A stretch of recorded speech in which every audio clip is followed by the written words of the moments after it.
Greetings, citizens, and welcome to this latest audio transmission from the Geek Imperium. I am Brigade Leader Anthony, and I'm here to talk about the latest video transmission of Star Trek Picard Season 2, Episode 2, titled Penance. I'm joined this week by the glorious leader, the Emperor Nuge. How are you, my lord? Look at you. Look at you leading into the old drama stuff. You've been hanging around with Dave too long, man. Yeah, I was going to say you rubbed off on me, but that's a that's a bad way to start. Yeah, rephrase that really quickly. Yeah, give him a bad reputation. Oh, he's already got that reputation, to be fair. Let's go. This is true. I liked it though. Nice intro. I thought, yeah, lead into it a little bit, Yeah, keep it in tone. I like it. It's good. Nice. Do you know what it is? It was because of I felt like the Arrow introduction to Boba Fett went down all right in my head anyway. So I was like, yeah, I'm gonna do more of that stuff. Okay. So how are you? You're right.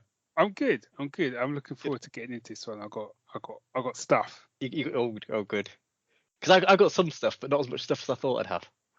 I probably haven't got as much stuff either, but I do have some stuff. Cool. Well, I'll tell you what then. Let's get Blurb out the way, and then we'll get into stuff. Yeah. Cool. So this, as I say, this episode was titled Penance, and the blurb is as follows: Picard finds himself transported to an alternate timeline in the year 2400, where his longtime nemesis Q has orchestrated one final trial. Picard searches for his trusted crew as he attempts to find the cause of this dystopian future. So there we go. I mean, this obviously picks up directly after last week's episode. Obviously, people, spoilers as ever. Maybe not deep diving, but certainly beyond shallow diving into it, I would imagine. Yeah. Kind of midway diving. We'll definitely be going more than like knee height. We'll definitely be going more than waist height, I reckon. Yeah, we'll be beyond a snorkel, but not quite a scuba. This is a strange set of analogies. I don't know. I'm sorry. I don't know what's going into it today. So what did you reckon of the kind of like the setup, I suppose, for the episode? Really, the whole, because that's how I saw the Q bit at the beginning. It was kind of like the setup leading into it. I have to say that the opening scenes between Picard and Q, for me, is some of the best work that, and I'm talking within the Picard show, not Picard as in the Next Gen or the films and stuff. But for me, that's probably like been one of my favorite scenes. No, there was some proper confrontation going on. Yeah, and you know me, I'm all for like a kind of hero villain confrontation, or in this case, sort of Picard versus a sort of insane god, for want of a better word. And I loved it. It just had weight to it, and I kind of felt like Patrick Stewart was kind of up. I'm not knocking the other actors, but I kind of felt like he got a chance to kind of. It felt like he was properly going for it, if that makes sense. Yeah. Yeah. No, absolutely. I thought John Delancey's Q. I thought, yeah, he was knocking at the park, and because sometimes Q can be quite an annoying character when he pops up. Yeah. And even though he can set up some good and interesting scenarios for them to sort of have to deal with, his actual character, sometimes I'm a little bit like, oh, just sod off. But in this one, he came across, even though he was still dropping some of the what I'm calling Q-isms, there was something quite sinister to him. Yeah, I found him. Sinister is the right word. This time, because like you say, you don't normally, even when he's putting him in the scenarios, there's always that like impish quality to him. Yes. In the Next Gen, whereas in this, the imp was gone. Yeah. And he seemed. I mean, it's like he seemed properly manic as well, like, and like irate with Picard for whatever reason. And that's the thing where I like the title of this episode, Penance. I was kind of like, I couldn't see how it fit in with the episode in some ways, and it was kind of like, is this to do with Q? Is it Q's fault that they're all here? Is that why he's so frustrated and stuff? Because he vouched for them and things have gone wrong. But why is it an alternate? Why drop him in another timeline? I'm not 100% sure what's going on that front, if you know what I mean. Yeah. But loved that scene.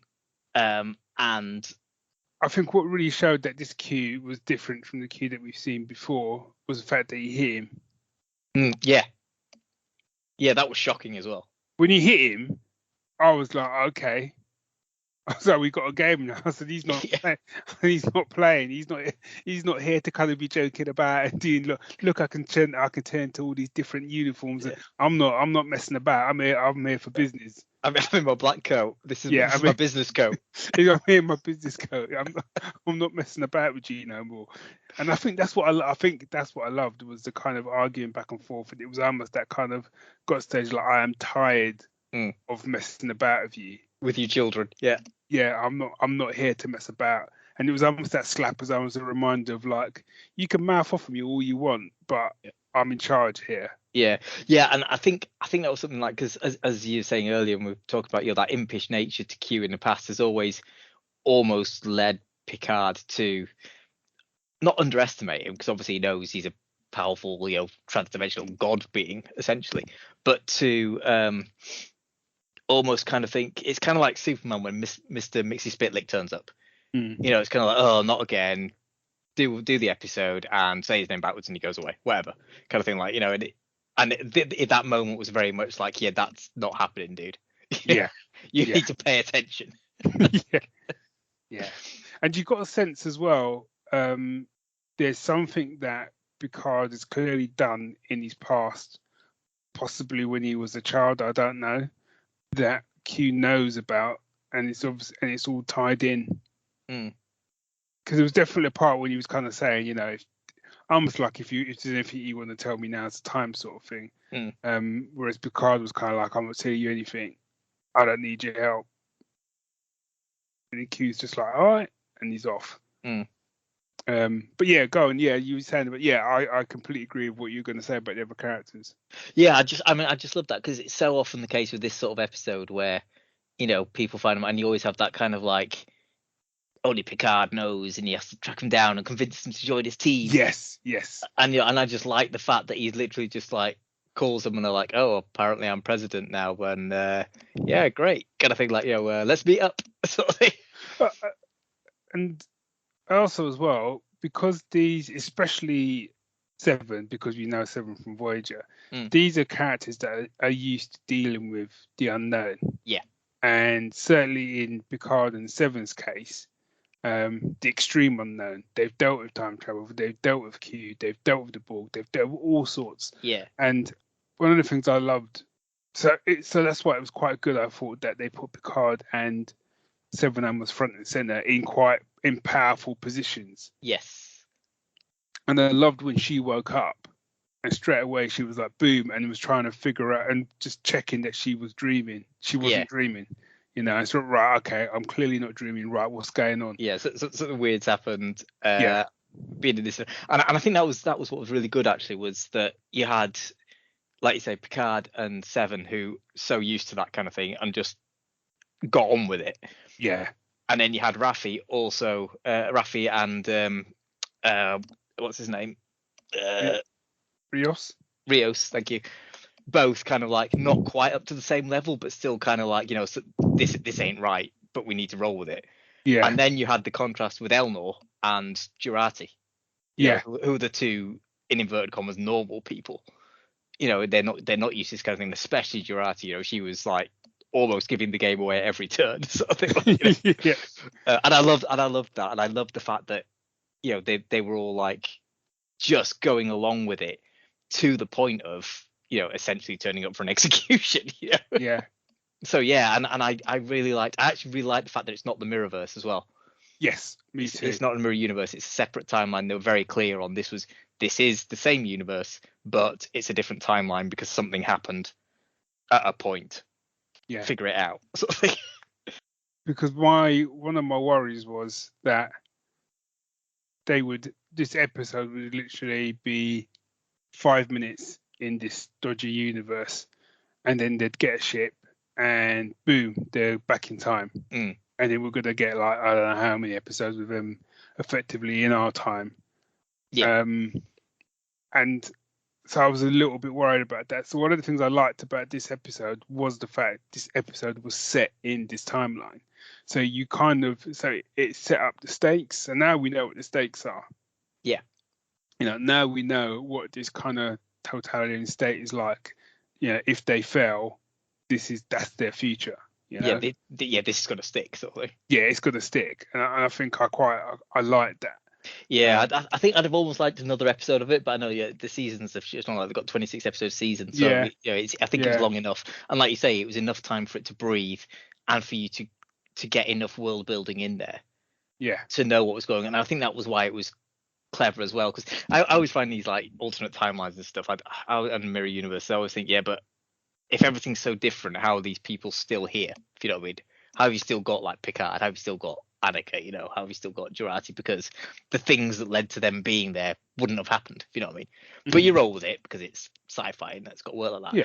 But actually, I liked the fact that you had Seven and Picard in such prominent positions of power, so that you could see from the top, because quite often they go in and like they're like the plucky underdog rebel or something, like yeah, or you just kind of like the middle manager sort of thing, but seeing it from the top was I thought I found that quite a bit more refreshing than the kind of thing I would have expected, kind of thing. And I quite like the fact that it took the time, going back to the scene with Q, it took the time to establish just what a nasty piece of work this version of Picard was. Yes. And when he takes you around now you can sort of go, it's a little bit of fan service, but at the same time it made sense what he did. So when Q takes him into that room, it's like the trophy room. And literally everyone that's in that trophy room that's been killed is a character that we recognize. Yeah. You had Martok, you had Goldie Cat, who's from DS9. You had Sarek, who's Spock's father, and stuff like that. Now you can sort of go, it's a bit offensive, but all of those characters were prominent in our timeline. In our timeline, Picard's timeline. In Picard's time, yeah. In Picard's timeline, they were prominent historical figures, who made a big impact. So actually, it also makes sense that in that timeline, they would still make an impact, and they would still be sort of fighting the good fight, whatever it was, and they would have got taken out. And I quite like the fact we had that little video clip holo clip of Picard as he is in that timeline. Yeah. Kind of is like a recruitment sort of video type thing. Yeah. And again, that was quite clever, because they showed that not like obliquely, it was almost like Picard researching himself to figure out what he needed to do to fit in. Yeah. Yeah. Which I really liked, but they weren't blatant about it. It wasn't like, aha, now I must find out what the other me is like. Kind of thing. Like, it was just him doing his research, almost being, just making sure he could do the mission, basically. Yeah. And I think what's interesting, and I'll be interested to see whether or not they delve into it.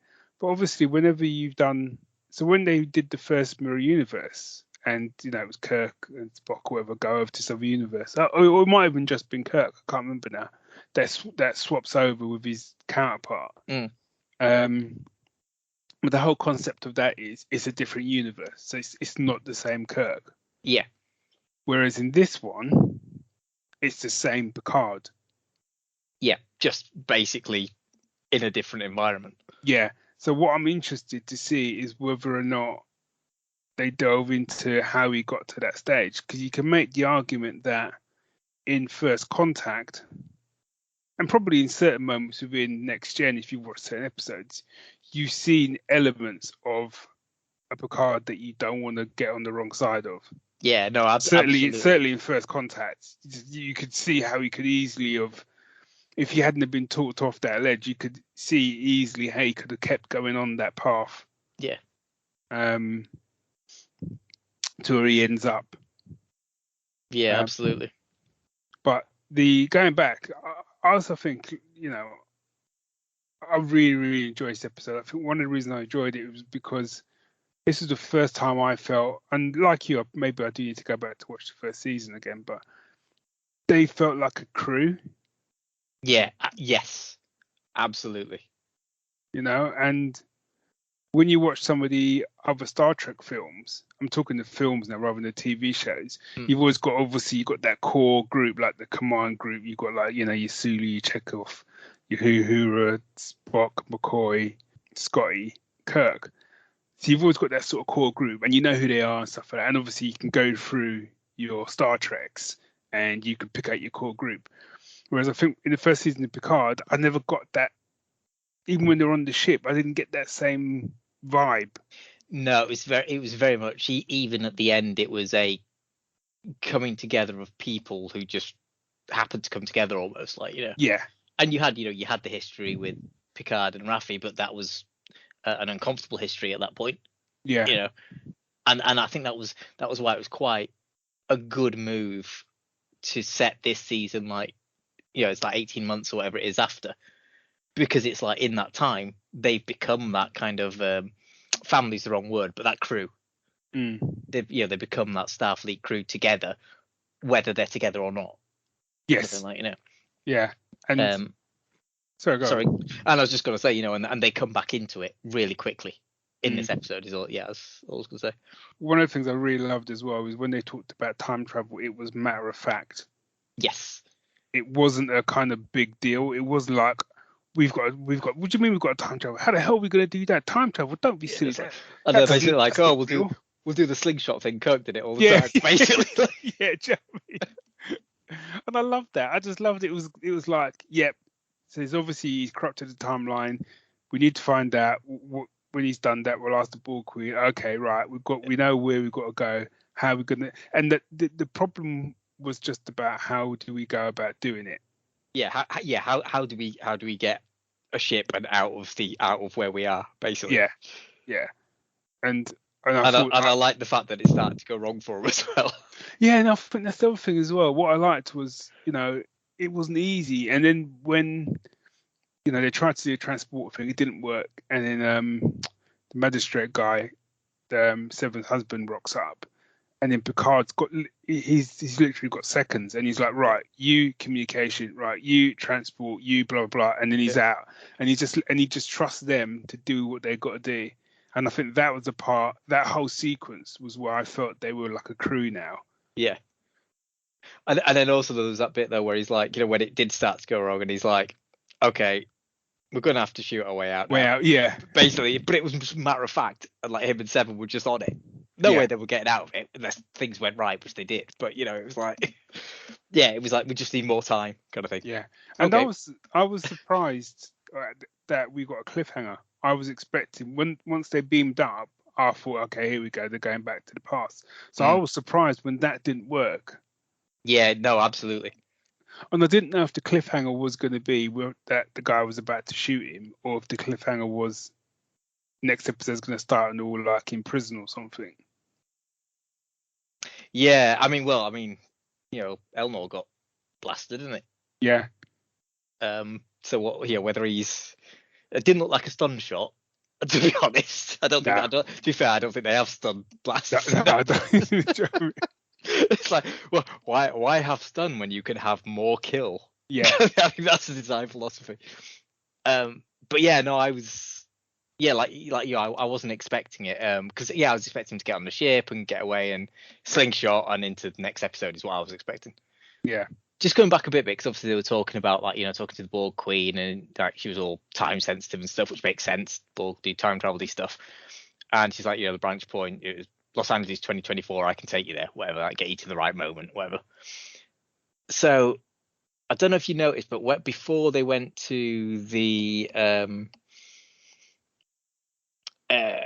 execution scene, you know, kind of the big scene, sort of towards the end, towards the finale. There was that like exterior scene setting shot of like the city, and there was a massive statue of Adam's song of Brent Spider, basically, and his voice, and it was his voice doing the whole human first stuff. I didn't see, so I watched this twice. It was only on the second watch that I clocked the statue and I clocked the name, and I didn't clock the voice. Right. Okay. Because I was watching it on Friday night, and I'd had a beer or two, but I was just looking at it and I was like, hey, look, there's old Brent Spider, and that sounds like Brent Spider. Something like, and my feeling is that back in 2024, it's this Adam Sung who's kicked off everything almost. I'm expecting some kind of like Trump kind of thing going on, but I don't know. Yeah. Because that family's always been a bit suspect and racially stuff. Because in Enterprise, the Sung there, he was on Khan's side basically, wasn't he, with the eugenics and stuff, and then obviously Noonien Sung was about the purity of with through androids and stuff, and a lot of those had that superiority complex. So yeah. So I'm wondering if that it's going to be something to do with him, and maybe Picard accidentally pushing him down a road or something that causes all this. I don't know. Yeah. And maybe that's what the penance is for. But yeah, I was quite surprised because again, a lot of people saying, in the trailers he was in it and Brent Spiner was in it and stuff, and people knew he was coming back, but because I'd not seen anything about it, for me again it was nice to just see it. I'm quite enjoying this whole being surprised thing. Yeah. Because you don't often get that. It's like every other news article you scroll past is some kind of like revelation about something, and it's like, I don't want to know. And even if you miss the title, you see a picture, sort of thing, like But I've managed to avoid it all for Picard, and I'm really enjoying that experience at the moment. Yeah, and I think even though I kind of know some of what's coming, well, I don't really. No, actually, no, I don't. I think they're probably the biggie.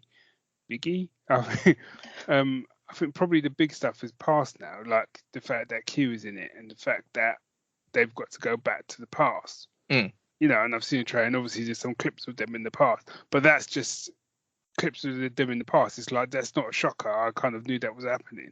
Mm. So I'm more intrigued about the bigger plot. Yes.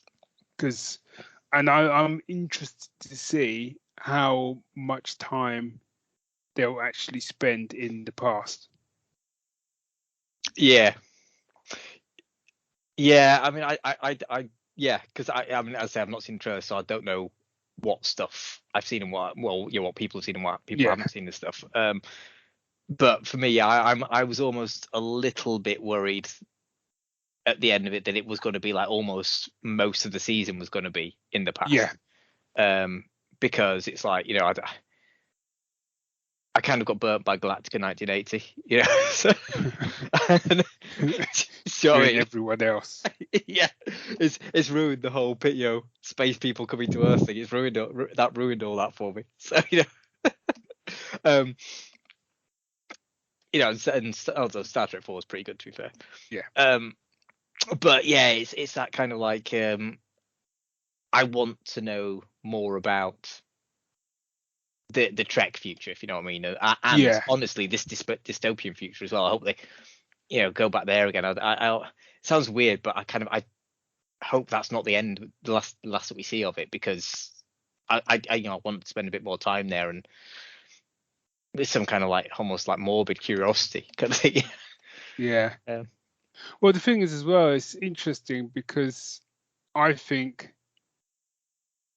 there's too many unanswered questions in the present or Picard present for them to spend like the entire season in the past and almost like come back in the season finale, because the whole thing with because they set up that whole thing with the Borg Queen being this different looking Borg Queen. Yeah, it's true. And this whole concept of the Borg wanting to join the Federation, and where the heck did they get that ship from? Do you know what I mean? So I feel there's too much going on, and obviously the whole stuff with Q as well, and the idea that clearly he's not well. I feel there's a lot of moving parts there to deal with, and I don't know if you could deal with all of those in the past. Yeah, no, that's true. That's true. And I hope that. To be fair, I think they will, because what they said there's going to be a third season, but no more, aren't they? Yeah. Which makes sense because obviously, Yeah. Patrick Stewart's not spry as he was, even though Picard in the show's obviously got a robot body now. Yeah. Which I forgot till I was reading up on season 1. I forgot that he died. Yeah, me too. And I had his brain transplanted. Basically, I was like, oh, okay, yeah, I forgot that. But again, they haven't mentioned it, which. No, well, they did in, but only as a throwaway line that Q says. Because there's a bit where Oh, he says you're not the man you once were, or something, doesn't he? No, there's a bit he talks about General Martok being killed, him killing General Martok in like single combat or something like that. And he said in this reality, that's the reason why you're in that synthetic body. Okay. I didn't pick up on that. That makes sense, though. I like that. But I like the fact that they are doing it in kind of throwaway lines. Yeah. I do. It's kind of like, yeah, it's trusting the audience, and that's something that shows quite often don't do these days. So yeah, I'm all aboard for that. Yeah.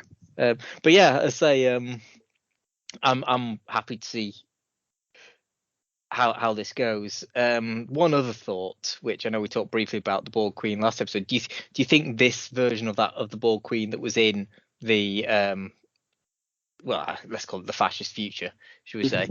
Do you think that was the same one as the one in the regular timeline, or are you still kind of like, was that Borg Queen like Picard's mum or whatever? Well, as I said, there's still the idea that I think they even said like, no, this is different. She's different. She's more of the regular one. Right. Okay. But if she's a bit of a time, she can see the time, she can see patterns in time and blah blah blah. Is she playing the long game, taking them back, to where they've got to be to help? Because I've only got her word for it all. But could she be setting it up so that when they come back to the present, the change that they've made has effectively made her more powerful? Yeah, or aided the Borg or something. Yeah.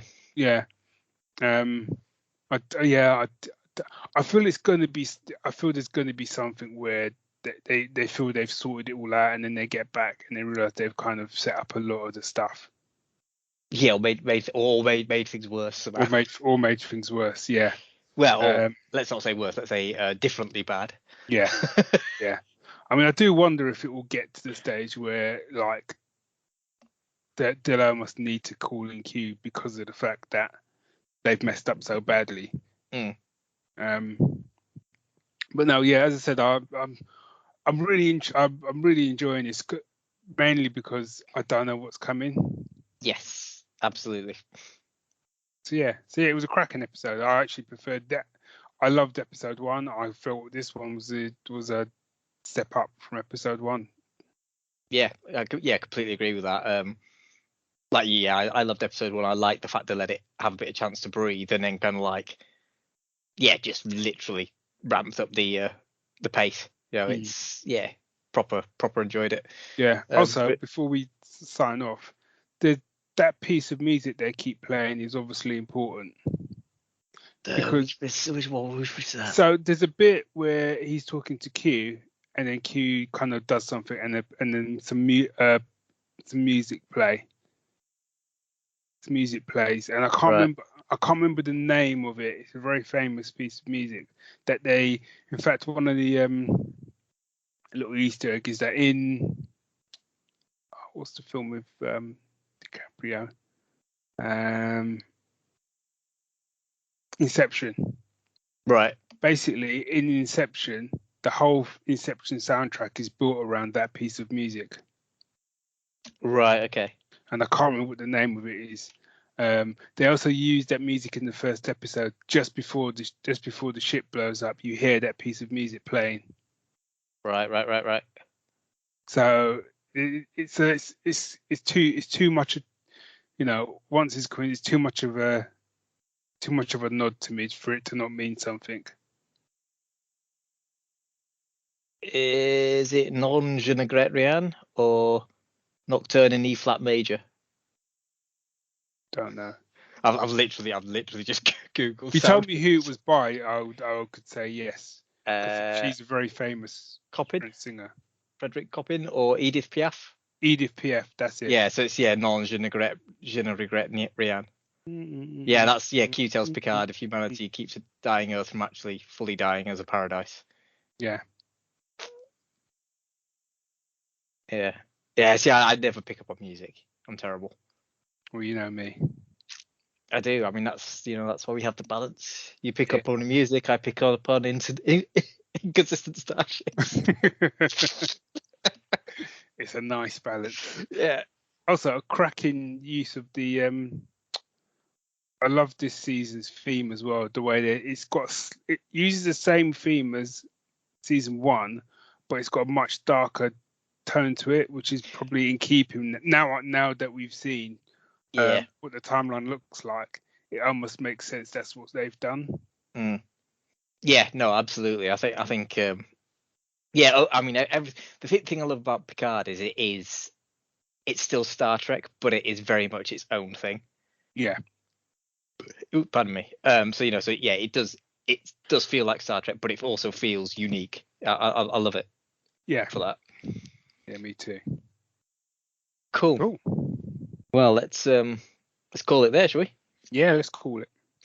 Cool. So, do you want to let the lovely listeners, the citizens of the Geek Imperium, tell them how they can offer their tribute? Offer tribute. That's the word. I couldn't think of the tribute. Well, you can offer your tribute via I can't do a kind of desperate voice. I'm sorry. It's late on a Monday evening. Maybe tomorrow I'll crush them under the heel of my boot. Come Thursday, it's all you can. But right now I just want a mocha. So yes.